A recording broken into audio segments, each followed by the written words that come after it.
Salut Arnaud, tu vas bien? Bonjour Nadège, ça va et toi? Non, ça va pas. Mes ados passent leur vie sur leur écran. J'ai complètement lâché, c'est la catastrophe.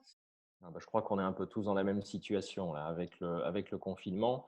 Et le confinement a montré à quel point le numérique était devenu omniprésent. Nous aussi, on y passe beaucoup plus de temps que d'habitude. Mais enfin bon, moi, mes ados, jusqu'à 2, 3 heures du matin. Et le problème, c'est que ça a absolument fait exploser les temps d'écran par rapport à d'habitude. Alors ça veut dire quoi, Arnaud? Ça veut dire qu'on est foutu? Alors j'espère que non. Par contre, ça a mis clairement en évidence que le numérique, comme toutes les autres choses, l'utilisation du numérique a besoin d'un cadre. Mais le problème à l'adolescence, c'est que, enfin, c'est compliqué de mettre un cadre à des ados.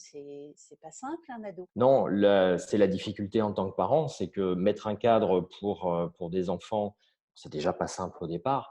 Et c'est sûr que pour les adolescents, c'est du sport de haut niveau parce que non seulement il faut pouvoir mettre le cadre, mais en plus, il faut pouvoir l'adapter sans cesse à l'évolution de son enfant, qui se dirige vers l'âge adulte. Ça veut dire qu'en tant que parent d'adolescent, on a un double défi. C'est le défi de la vie numérique plus le fait d'avoir des ados à la maison.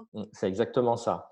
Et c'est ce double défi qu'en tant que parent, on prend en pleine figure, notamment à l'arrivée du premier téléphone portable, à l'entrée souvent en sixième au collège. Comment faut-il aborder le problème, Arnaud? Le problème du cadre dans l'utilisation des outils numériques, on peut voir ça un petit peu comme l'apprentissage de la conduite. Parce que finalement, qu'est-ce que c'est d'avoir un premier téléphone portable? C'est l'accès à un nouveau monde où on va pouvoir évoluer. C'est la même chose si je devais donner une voiture à mon enfant, le mettre derrière un volant et lui dire, bah voilà, débrouille-toi, apprends sur le tas et je te fais confiance, tu sauras rouler en toute sécurité. Évidemment, ça marche pas comme ça. Donc là, on reprend un peu les 3 étapes de l'autonomie. Savoir que pour aller vers de l'autonomie, c'est pas quelque chose que l'on donne, c'est quelque chose que l'on apprend.